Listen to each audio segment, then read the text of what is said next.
There are two things I hate in this world: Fortnite and anime. As you can imagine, it's been a very difficult week for me.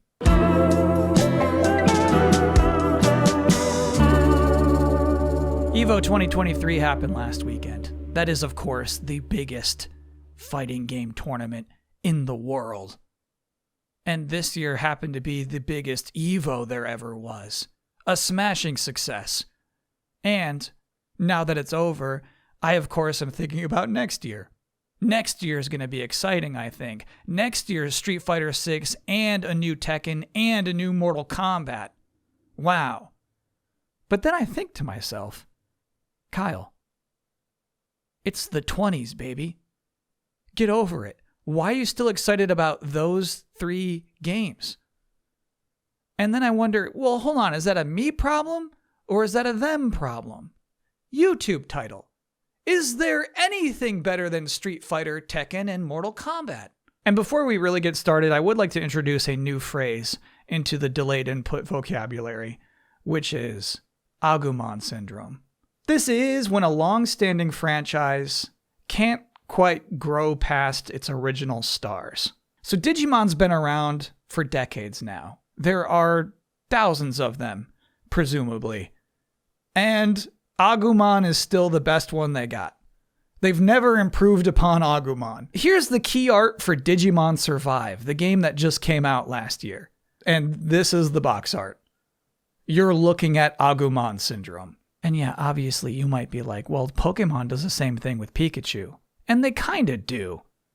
Truthfully, I think Agumon might actually be on more video game boxes than Pikachu. So I'm calling it Agumon syndrome. So sure, fighting games can absolutely be susceptible to Agumon syndrome. Mortal Kombat, in its 31 years of existence. 31 years? 31 years of existence. In its 31 years of existence, Mortal Kombat has never come up with anything cooler than this. A cool ninja wearing bright colors. That's the pinnacle. It's never been better than that. And the thing is, they've tried. With Mortal Kombat 3, they came out saying, no more ninjas. We have cyborgs now. And that sucked. They eventually added ninjas to that game and then also never launched another game without ninjas, without Scorpion and Sub-Zero. And I think that's truly a unique thing with these fighting game franchises, is that their legacy rosters are so large that it's nearly impossible to introduce a new character that your audience is receptive to and demands to see in sequels. Part of it is on the designers to create an incredible new character, and then part of it is on the audience to just be open to new people. If you're a newbie in a fighting game, you're much, much more likely to be El Fuerte or Cetrion into oblivion. So you're watching the new trailer for Tekken 8's new newcomer, Azucena, and she seems great. She has fun dodges. She loves coffee. But at the same time, it feels bad. You know, there's no shot at this one sticking around. It's like meeting one of your aunt's new boyfriends. Should I bother learning your name? But I'm not talking about Agumon syndrome tonight because these 3 games are particularly bad offenders. They try. They try. Tekken 7 killed Agumon. Heihachi is dead. What I mean to say is that on a meta level, these games are Agumons. When the genre is growing, when EVO is growing, for some reason it is these 3 games that everyone is still gravitating towards. We're pointing at them and saying, Agumon, I like that one. And I know Guilty Gear's doing great, and I know King of Fighters is doing fine, and I know Dragon Ball FighterZ is something. But what I'm talking about is these big boys, the indisputable S tier. Watch this trailer with me. It will make things so clear. This was shown off at Comic-Con. It's the Combat Pack roster reveal trailer for Mortal Kombat 1. It's pretty nuts this even exists. It's the entire first season of characters being added to the game, shown before launch. And maybe it's worth mentioning, as somebody who refreshes Reddit rumors every day, is that roster did leak ahead of time So the impact of that trailer isn't necessarily the people who are in it, but just how dang good they look.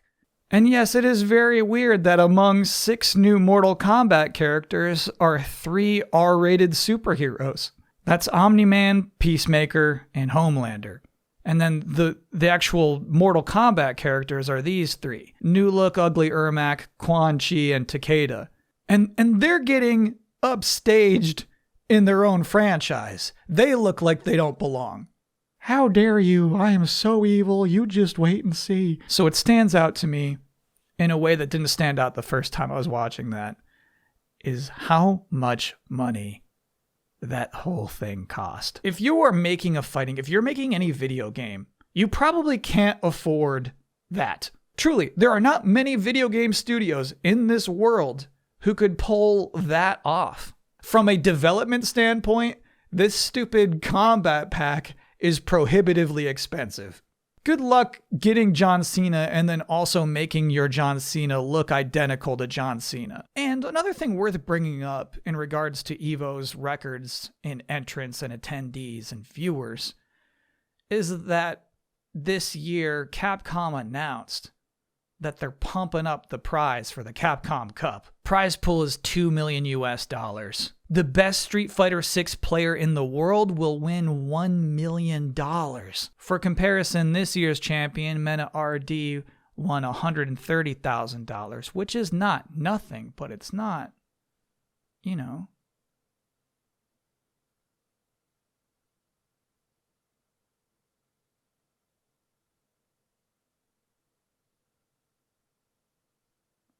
$1 million. Again, most games can't afford to do that. Capcom spent a ridiculous amount of money on that just to say, if you intend to professionally compete in a fighting game, you might as well prioritize Street Fighter 6. You'd be a fool not to. So, is there anything better than Street Fighter, Tekken, and Mortal Kombat? No. And I think that's because of 2 things. 1, those are our Agumons. We love those. Say, But also number 2, there is a massive budgetary barrier of entry. So it's probably easier today to put out a fighting game than ever before. You know, you don't have to put it out in arcades. You can just publish to Steam now. You could put it in a web browser.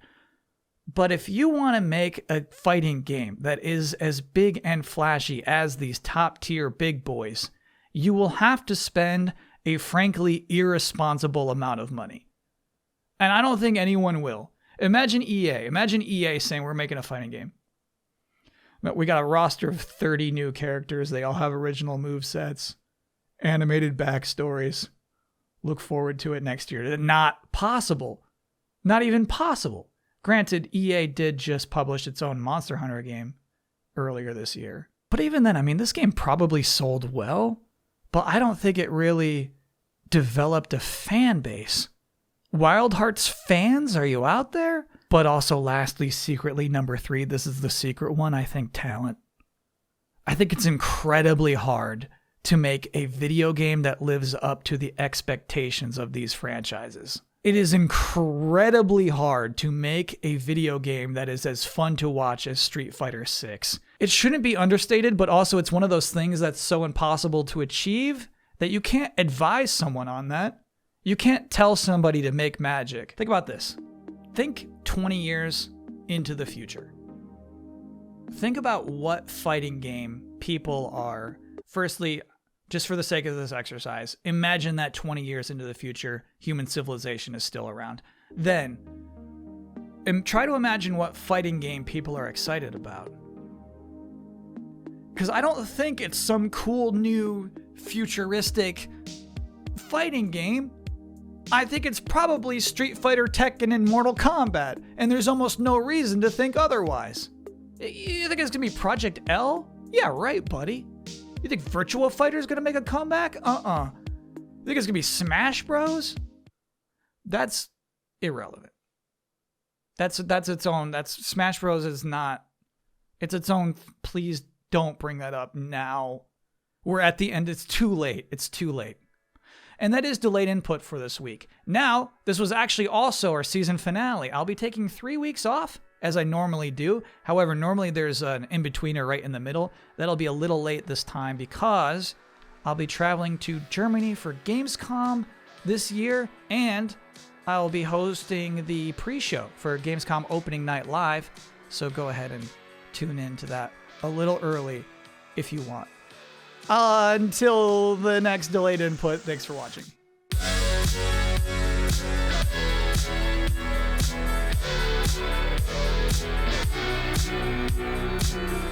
So something about Street Fighter, Tekken, and Mortal Kombat to me personally is that my first fighting game that I owned is Tekken 3 on the PlayStation. I was not a child who had a Super Nintendo or Genesis, though actually I did have Killer Instinct on my Game Boy, and that's a horrible game, but I loved it to death.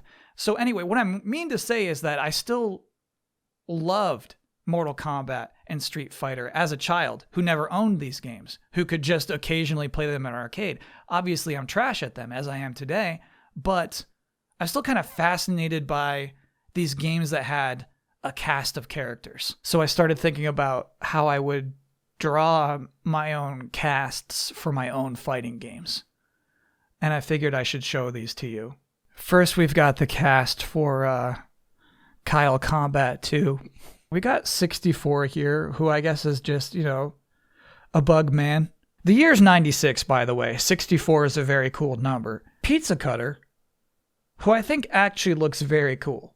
His eye patch is backwards. And he's just got a P on his chest. But generally, I think this is a pretty cool design. The Kyle, of course.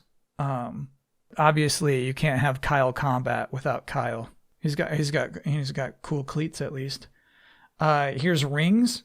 We already know what Rings' moves look like, and we're already annoyed by them, Knuckleluck's down here.